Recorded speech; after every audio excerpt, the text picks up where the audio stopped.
You know, man, when you start finding different ways to win a ball game each night, like the Knicks are doing right now, that's when you know it's a little real. That's when you know something is brewing and there may be something special going on, is when you just find different types of ways to win despite not playing your best game. And for those of you who follow my podcast during the summers, you know how I don't just like to throw that term around, special. With the Yankees, I waited until late June after that Houston series where Hicks walked it off on them, and it was kind of the peak of their season, to use the word. Some would even say that's premature for me. But obviously the Yankees ended up not being so special. But this is a different situation, right? This team has different expectations, lower standards. If the Knicks were to come 4 games shy of a championship appearance, their season would be considered a historic success. And we still have to see what they do in the playoffs. But I'm telling you right now, if they keep this composure, this determination, and play with the unity that they're playing with right now, why can't we win at least a round, maybe 2? Why can't we make a little bit of an underdog type of run? And just like Boston the other night, for some dumb reason, I'm sitting here getting a little nervous to play the Miami Heat. Because I feel like the Heat always give the Knicks a tough time and they're not a great matchup for us. I don't know if it's PTSD from the past or what, but I always feel like they match up well against us. Not that I'm scared of them. I wouldn't say I'm scared of them, but they make it close every single time. And they did once again last night. However, the Knicks win this one 122-120 in Miami, which may as well have been Madison Square Garden. Thanks to Julius, Randle, and a ferocious Knick crowd in Miami-Dade Arena last night. We'll talk about it, episode 487 of the podcast. Let's go. Welcome to BD4, an RJ Carbone podcast. BD4, where there is no better way to get your Yankees and Knicks analysis. We also do MMA. Yanks every series, Knicks every game, MMA on occasion. BD4 is a 5-star show on Apple Podcasts, also available in video format on YouTube and Spotify. So thanks for stopping by, and we hope you enjoy the show. Champion of the world, turning, looking, see ya! Anthony for 3, bang! That one goes down, and the game is tied! Time! Penetrates, creates, and showing some dexterity as well with the left hand. Yankees win!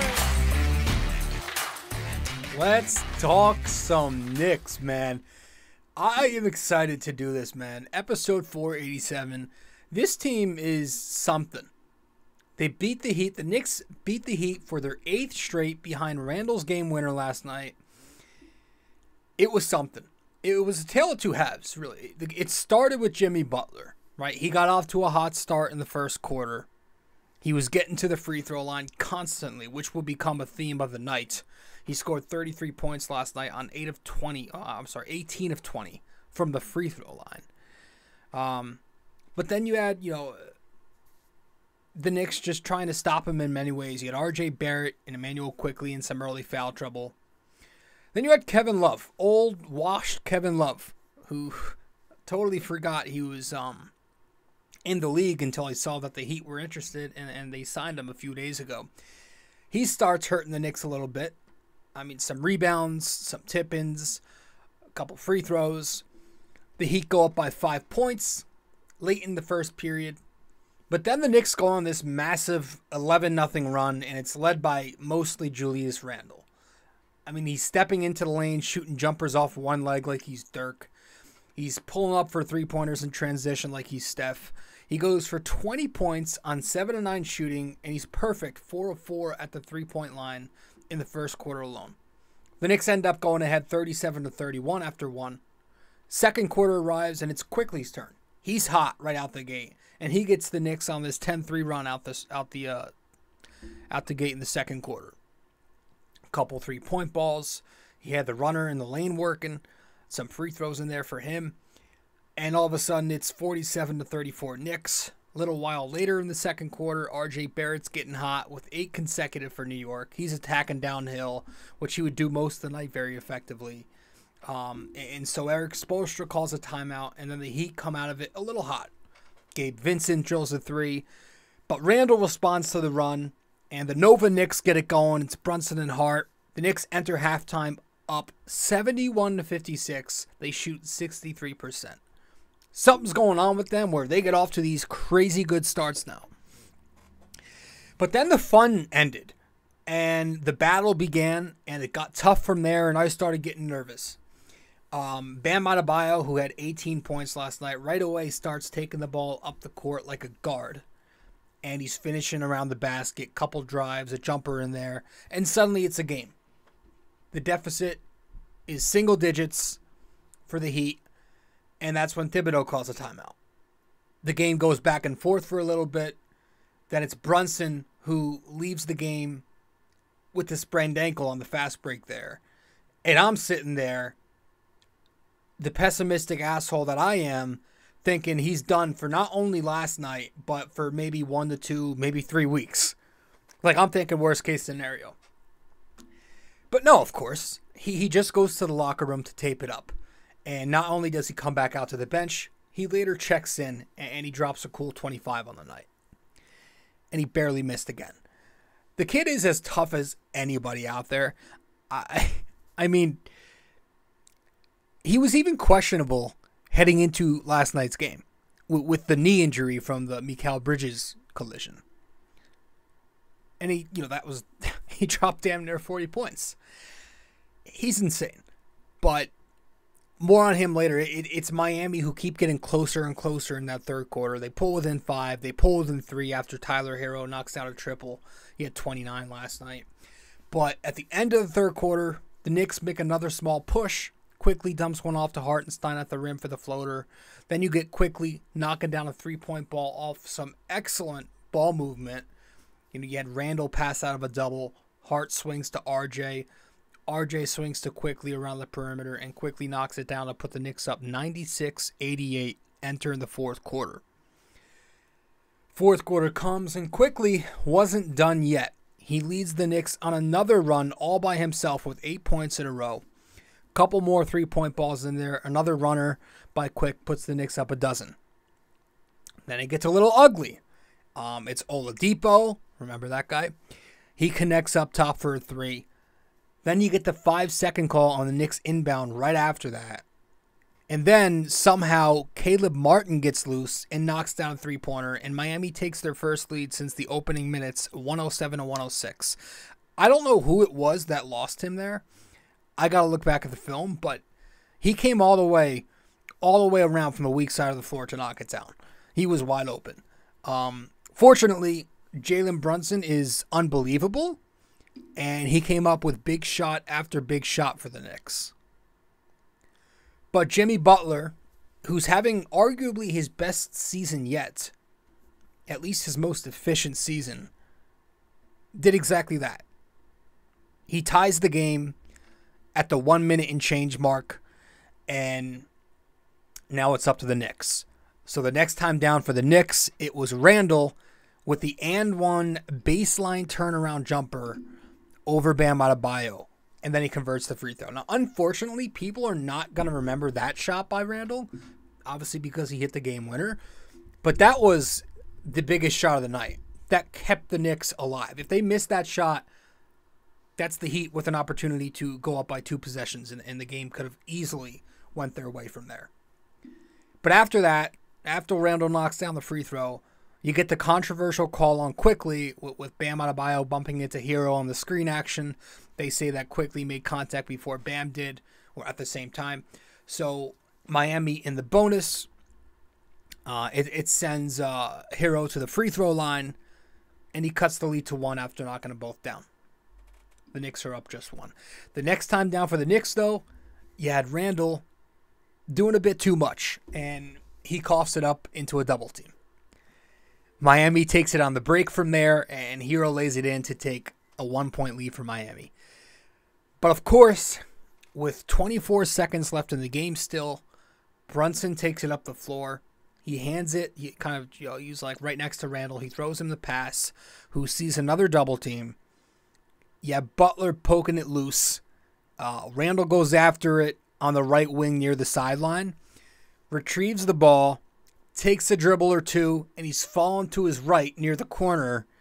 But with 0.7 of a second left on the game clock, he shoots it over Tyler Hero, who's closing out on him, and the shot drops. It's a high arcing three. It drops, swish, three-pointer's good. Breen comes through with the double bang, and the Knicks eventually win. And every fan in the building, in Miami-Dade Arena, outside of maybe 30 Heat fans, were all jumping up and down because their Knicks won the game. I mean, talk about MSG South jokes. We've got Orlando infested with us. We've got Atlanta. We've got Miami. It is awesome how much this fan base takes over your shitty arenas. It's awesome. The icing on the cake being this was right in front of that Schrader Pat Riley too. He was on the sideline watching the game. Obviously, as a part of their organization. Right in front of him. So that just made me feel much better. It was a huge game for the Heat. They're on the outside looking in. Big time rivalry. It always seems to be a good game when these two sides play. But the Knicks came in. They said, fuck you. They slapped them around a bit. Gave them some false hope at the end. Took it back and left with a W. Awesome win. For the Knicks last night, you had Julius Randle score 43 points and hit the game winner.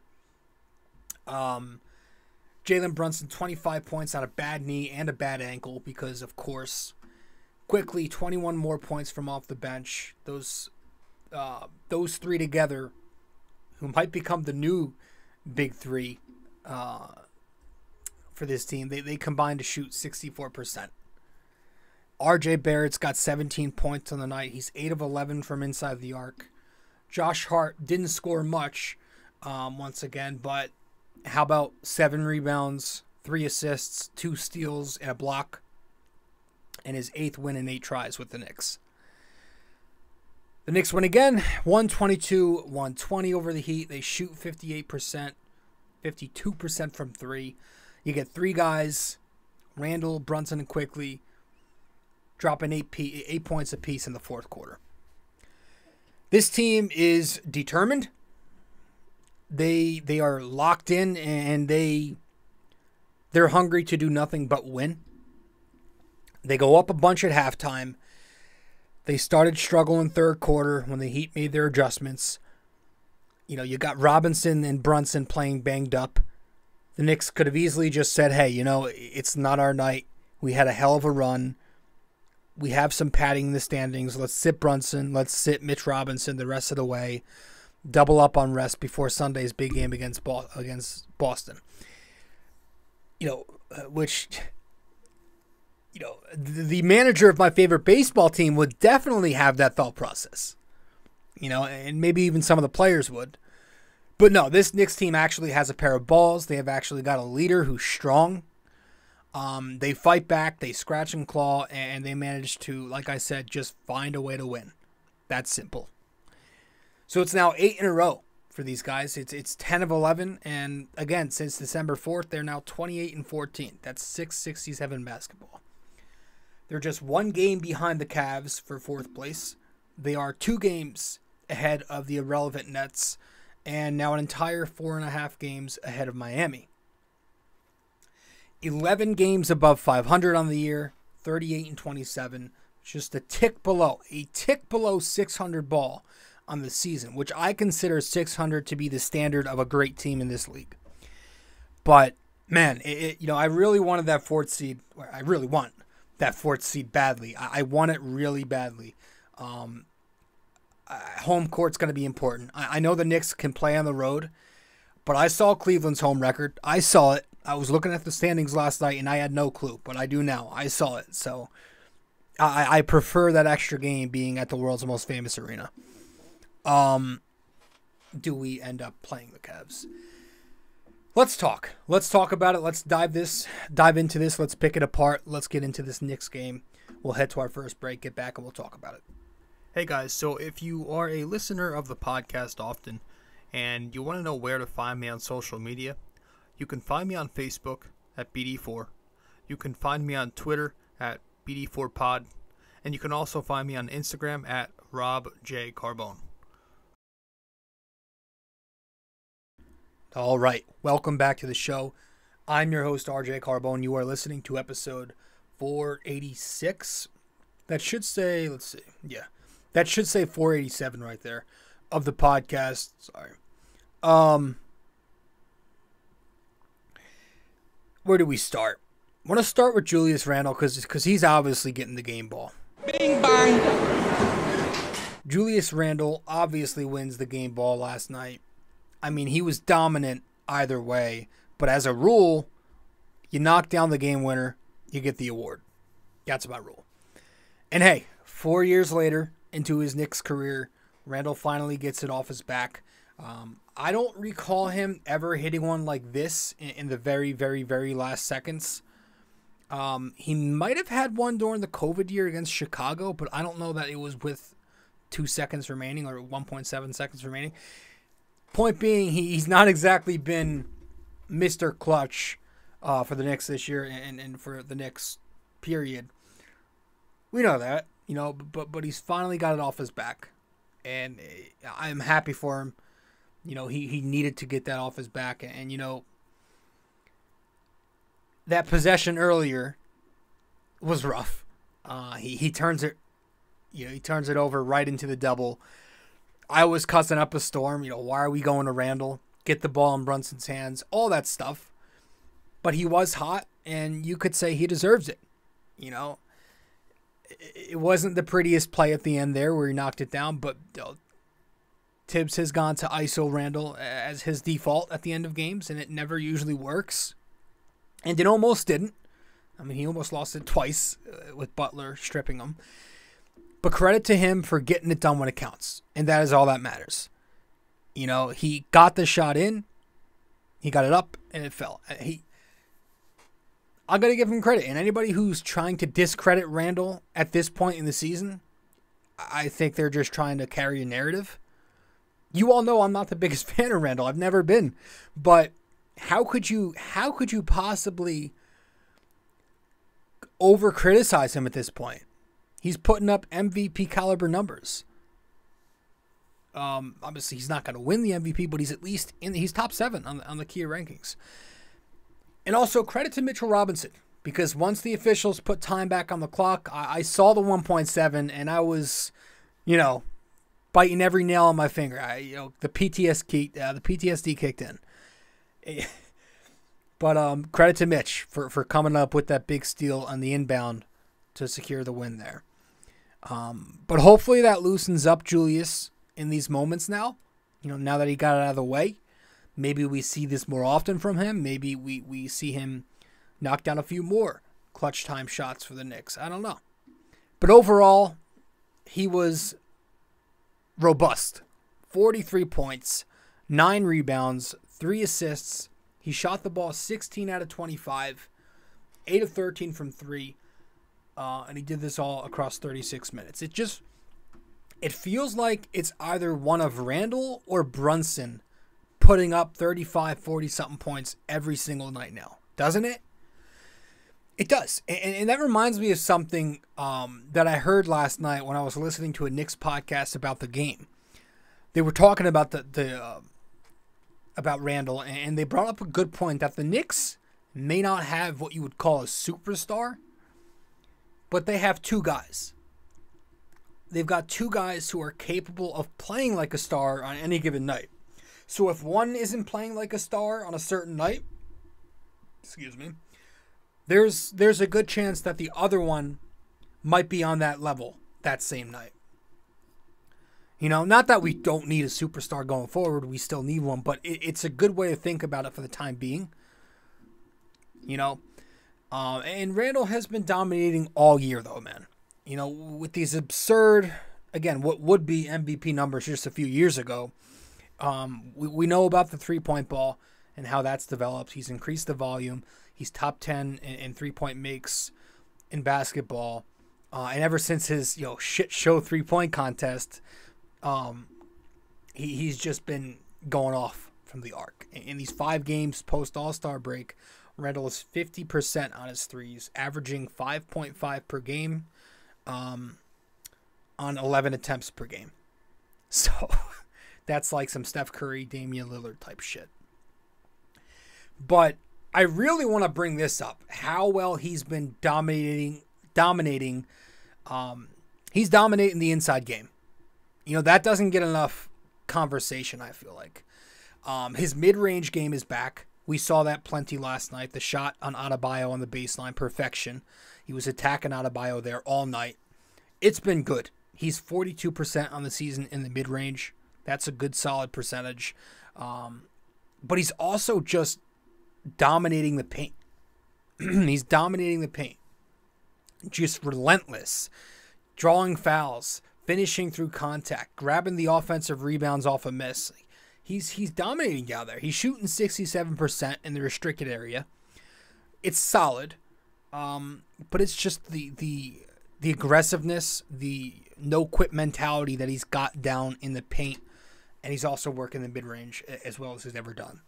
Overall, he's 56% on his two-point shots. So I think that's a big reason for the turnaround, is Randle's able to dominate inside the arc again, as well as have a decent three-point game going. And again, I checked the Kia MVP race last week. Randle was ranked 7th in the top 10.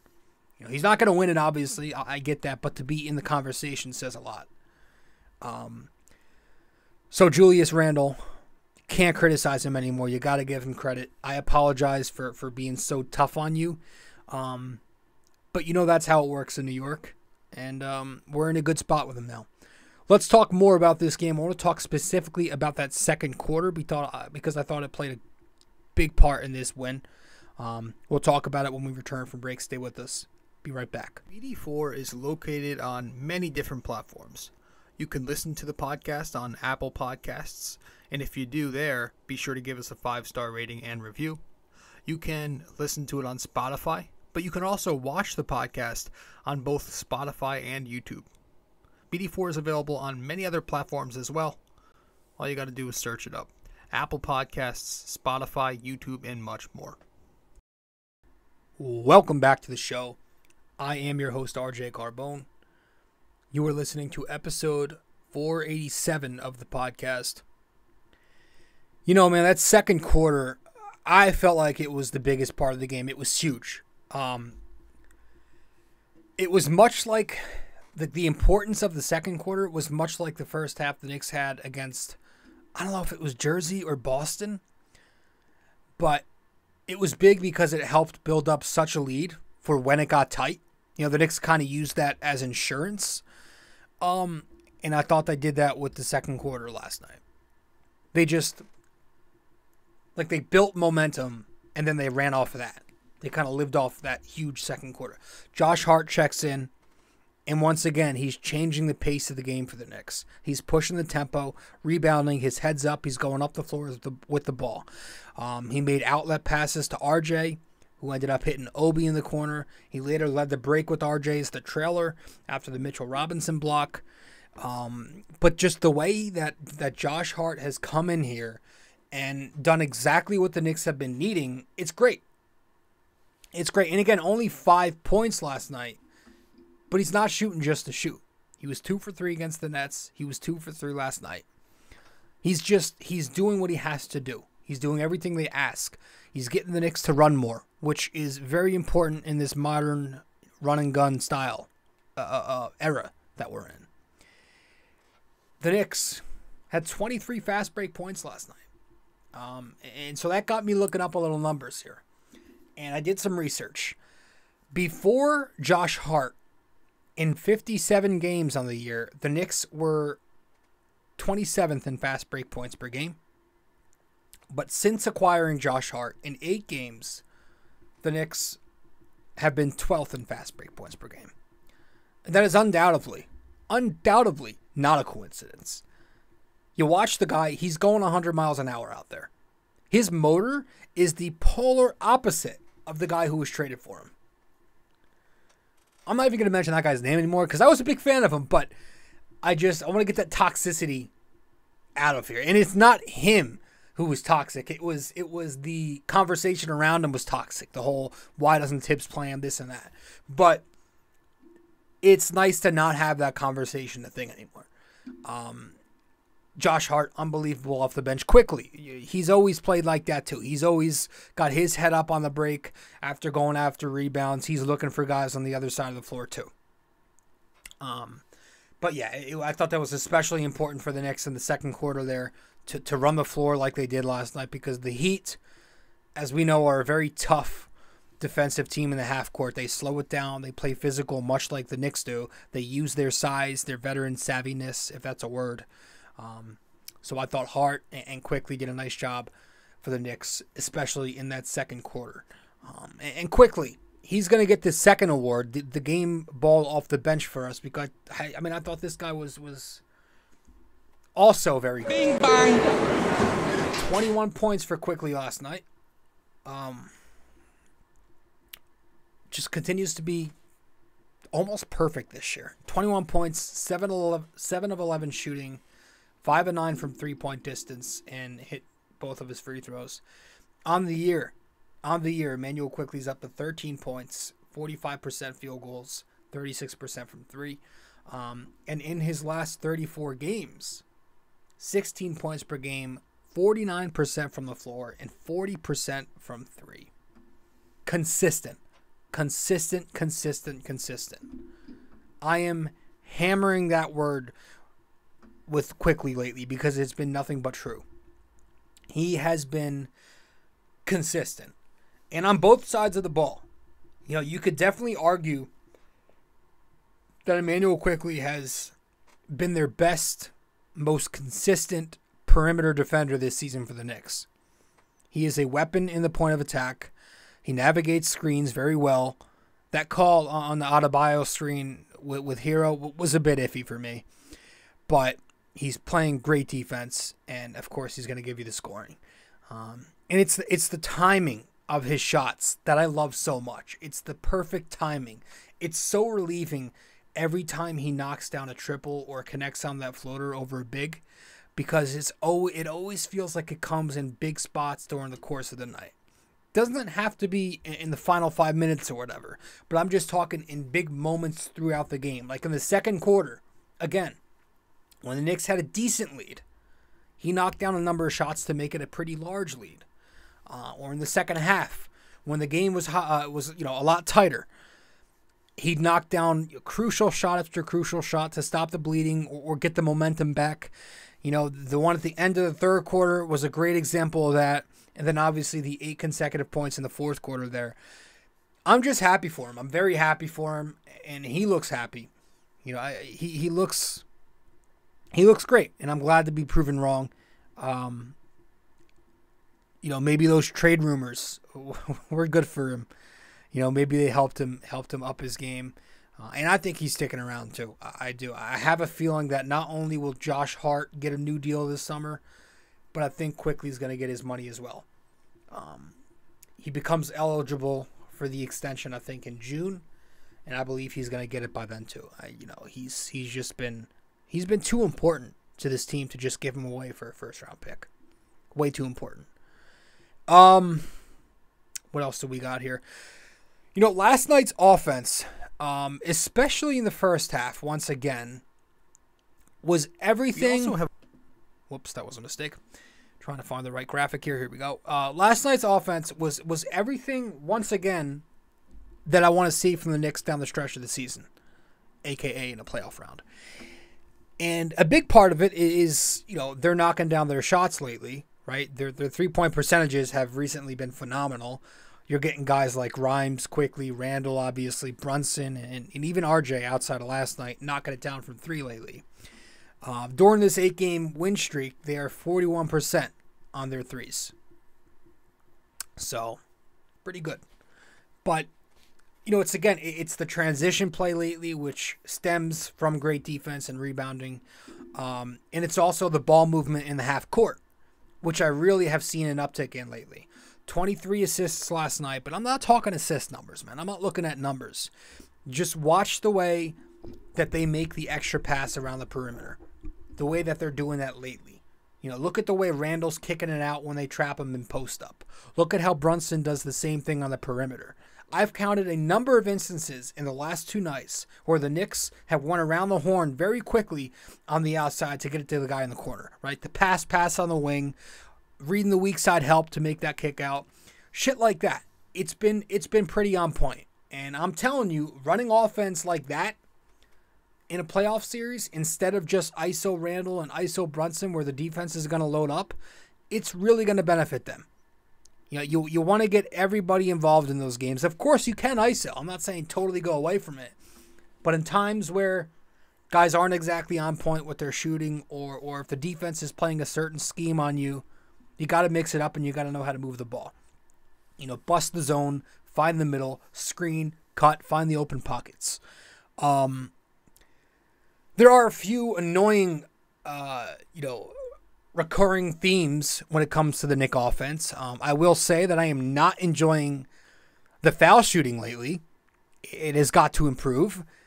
You got to convert your free throws, man. That could be a difference right there in an entire series. Too many 60% nights lately. 65% last night. 4 of those 6 misses at the line last night came in the first quarter. I don't feel comfortable when RJ Barrett steps to the line, although he didn't really get to the line last night outside the and one. But even Jalen Brunson, he has these crazy stretches where he's either automatic, or if he's not automatic, he's pretty below average at the line. It's weird. But that's a nitpick because he is over 80-something%. It's just got to be better as a team. It's just got to be better. And my other concern, which has been a concern under Thibodeau since he's gotten here, is of course the ATO offense. The Knicks ATO offense.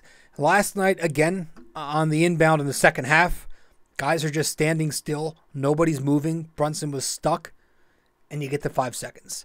And again, at the end of the game, the turnover into a double team, just going ISO. These free-for-all ISO sets in the half court, we got to draw up something better than that. Last night it worked in the very end, but you had some rough half court moments there too, right? So I worry about ATO offense with this team. Coming out of timeouts and executing is a problem. And I'm not sure how to fix that. I think the number one thing is guys just have to move off the ball. It's not always the guy with the ball in his hands that you got to blame, but it's guys outside him have to come to him, retrieve the ball, or just start cutting, screening more. You need more body movement off the basketball. But outside of that, you can't complain. The vibes are great. I hate using that word, man. It's so, I don't know, it's very Zoomer. Makes me feel old. But the bad energy just seems gone right now with this Knicks unit. It's all the negativity about firing Tibbs and, play Cam Reddish. I said his name. Trade Julius, trade Hartenstein. The preseason stuff is gone too. Brunson being this massive overpay at the start of the year. We were concerned if he would play well. The Donovan Mitchell, Leon Rose thing, obviously, which I want to say something here about that. I'm trying to find a way to word this. In no way am I saying that I'm glad the Knicks passed up on that offer. I would do it 10 times out of 10 still. But I am, as we keep winning, I'm trying to keep an open mind and trying not to be as stubborn as I was when we were losing games. And I want to try to give credit when it's due. And maybe the thought process with Leon Rose was like he wanted to establish a foundation of young players first, develop a core, get them used to each other, and develop this culture with them, and then go for the home run move later. Again, I still think I do this deal, but it's no longer in my head as the ultimate failure now. Like, if the Knicks are going to lose a game, I have to do a better job of not just reverting to that excuse. You know? Now we have to see how the remainder of the year goes and what they do in the playoffs. If they get embarrassed by Cleveland in the first round and Donovan Mitchell's out there dropping 35 a night, it's not going to look great. You know, maybe I'll retract these second thoughts, but I wouldn't even call them second thoughts. I really just think I'm trying to be reasonable, you know? Because if I was the opposite and I was like, oh no, I still want them, I'd get shit for that. But I think we can take Cleveland. You know, I think the more experience the Knicks have with games like this, these tough, gritty, down-to-the-wire type games, the better it is for them come playoff time. You know? But, yeah, I'm just trying to be a little rational here. And with the Knicks playing so well without a Donovan Mitchell and only one game worse than Cleveland, who have Mitchell, maybe it's not the worst thing in the world. You know? Hold on one sec.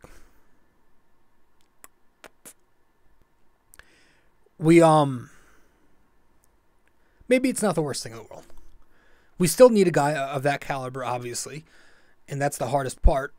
But I am a big believer that winning attracts superstar players. Winning and money, which we have the luxury of both right now. Anyways, just the point being at the top of this whole conversation, the bad energy, it's gone. It's out the window right now. There is this Cloud 9 special feeling about the Knicks. They're starting to get some national respect too, you notice. You know, not that I care too much about that, but it is kind of nice to be in the headlines for some good news again and not just tired, old, exaggerated narratives. And you got Barkley saying some good things even on TNT, which they're not usually friendly to us. Stephen A. Perkins he's been on the Knick train for a while.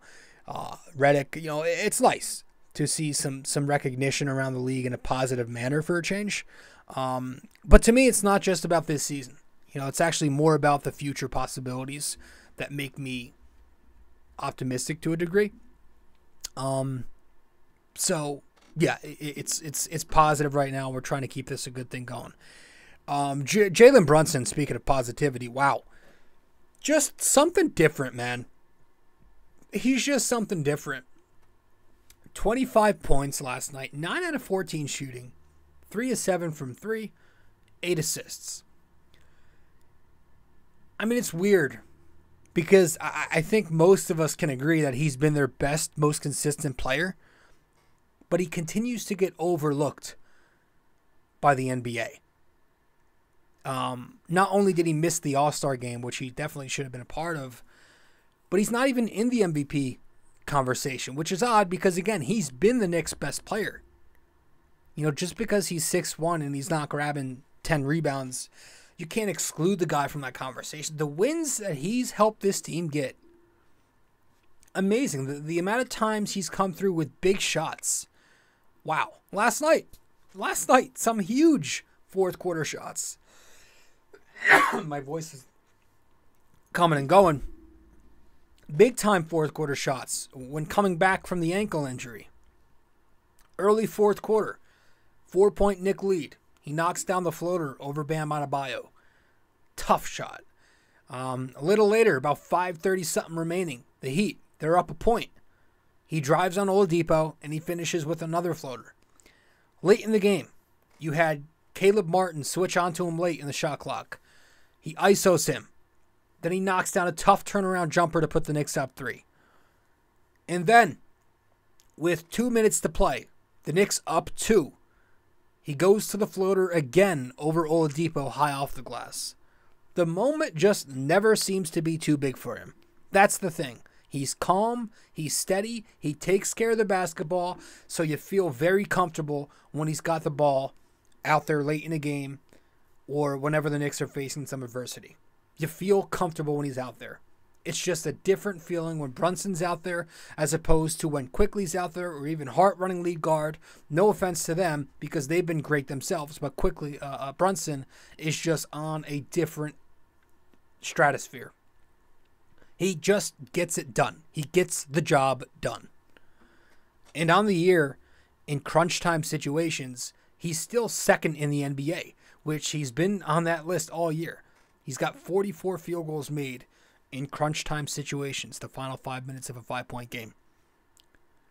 And his efficiency line in those moments, 51% shooting, 38% from three, and 82% at the line. Unreal.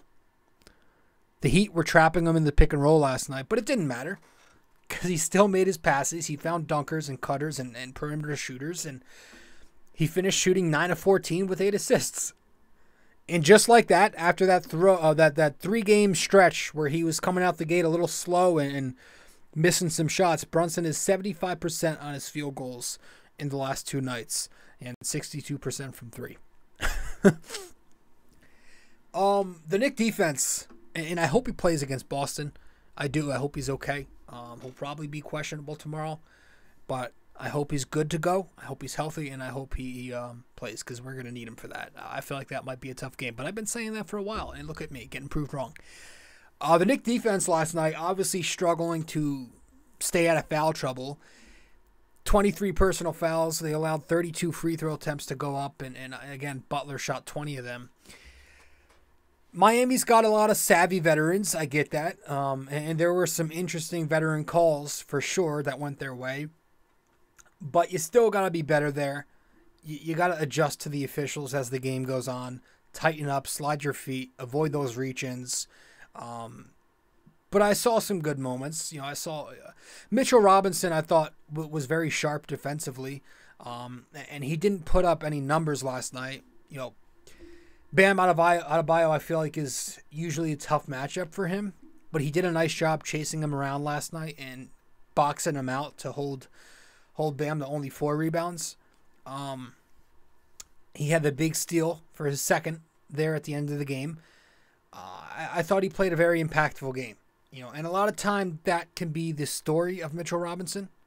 The numbers aren't going to stand out, but he does very impactful things. And I cannot stand people who think he's garbage because they go right to Basketball Reference and they look for statistics. If that was the case, why doesn't every player win games? Why doesn't every player with great numbers win in the playoffs? There are winning players and there are losing players. Sometimes winning players put up underwhelming numbers. Sometimes losing players put up these all-star numbers, but they never win. Right? I can mention you a few guys. And being one of those fans, it's almost like not watching. It's almost like not watching an excellent movie, but calling it garbage because you heard some other people didn't like it, or you didn't watch it because you didn't watch it, but you call it garbage because you just think it sounds underwhelming. It's kind of like that. You gotta watch to know. It was nuts. It was nuts to see Mitch get hate last night. I was on Twitter a little bit, but I also thought Josh Hart played an excellent defensive game. He did really well on Tyler Hero. Now Tyler Hero, again, he dropped 29 points, knocked down a bunch of triples, but not when Hart was out there. I'll tell you that much. He struggled when Hart was out there. But overall, the defense last night, as a team, not great. However, some key stops throughout the night, and the offense stepped up when it needed to. RJ Barrett continues to be a very two-sided story. He had 17 last night, some good, some bad. The good is that I love the way he was attacking the basket, going downhill in transition. That's what we want. He goes 8 of 11 from 2. He took early advantage of the mismatch Gabe Vincent. He attacked the zone on the ball. And you even saw him flash to the middle to break up the zone on that Quickley pass. That was nice to see. But then you got the bad, right? Missing a few rotations, not closing out sometimes. Obviously, he struggles getting over screens. Hero hurt him a few times on the night, I will say. Offensively, he was even hesitant to make that pass to the next man. You saw Quickley had to clap to get his attention. RJ was about to shoot the thing, despite being 0 for 4 from 3. You just have to be, he's got to be more decisive. You know, I think he should take notes from the way Quentin Grimes makes a decision right away. You watch him, and Grimes is either going to attack the closeout or shoot it. I think RJ needs to be more like that. He needs to realize that he doesn't have the dribble package that most guards do. He doesn't have the most consistent three-point shot. So just be smarter out there and, you know, just know what you're doing. You know, he did get minutes with the closing unit last night. I think Thibodeau just wanted some size out there. And I also think maybe, you know, he wanted the Knicks to get going to the basket too. So maybe that's why RJ was in there over Quickley down the stretch. Because the Heat are pretty, you know, they're a team with some size. But again, what I want from RJ Barrett is always going to be the same thing. It's efficiency first. I don't care about the scoring output as much as I care about him being efficient and picking his spots better, you know. So that's now 4 out of 5 games since the break where he shot above 45%. And then 3 of those games he shot 50%, including last night. He just needs to get better on that defensive side of the floor and remain efficient as he's been lately, and I'm cool with it. But that's it. That's all I've got. We're going to head to break, get back, and wrap this one up with our parlay and our question of the day. Our trivia question coming up. Stay with us. Be right back. We also have a website now for BD4. If you go to BD4blog.com, you can find the blog, the podcast links, and also where to find me on social media. Just go to BD4blog.com.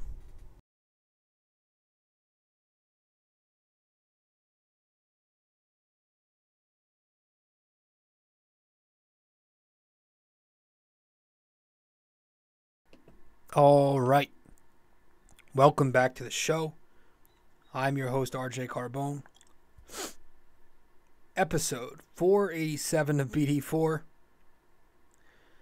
I'm watching a highlight of apparently Tibbs got dropped last night when Randle knocked down that 3 and ran over to the sideline. He trucked Tibbs. Jesus Christ. All right, let's get to our trivia. Let's get to our parlay first. Let's get to our parlay.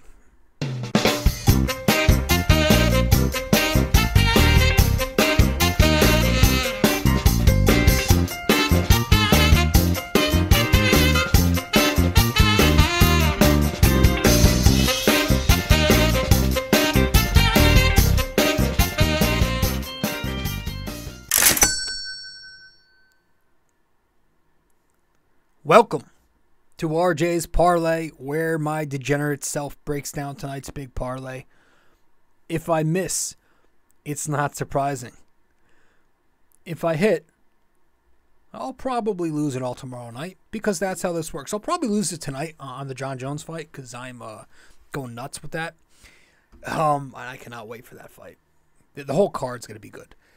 So for this parlay, we did this one last night on the Knick game.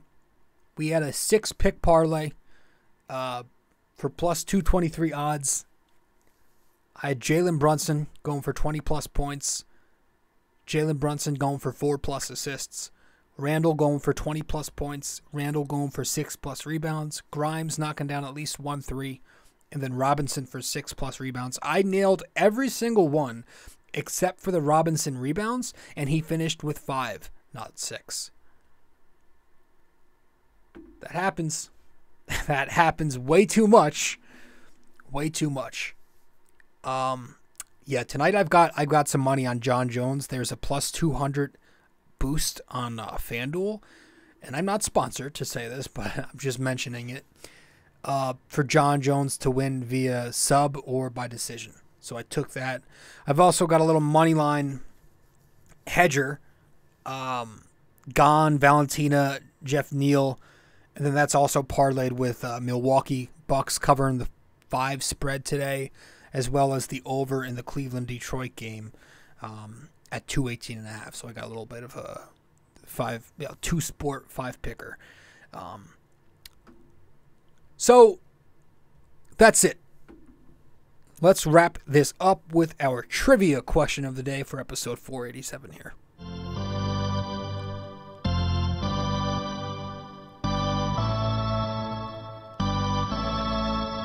All right. So, for this episode 487, our NYY-NYK-MMA trivia question of the day is: the Knicks and Heat have played each other 132 times in the regular season. Which franchise has more wins against the other? All right, pretty simple. The Knicks and Heat have played each other 132 times in the regular season. Which franchise has more wins against the other? And again, this is excluding the postseason. One last time, the Knicks and Heat have played each other 132 times in the regular season. Which franchise has more wins against the other? So let me know the answer wherever you can reach me. If you get the answer correct, I'll give you a shout out. That's it. Episode 487 is in the books. The Knicks take down Miami 122-120. Great win. And I'll see you guys in 488. 488. All right. Later. This episode was brought to you by Anchor.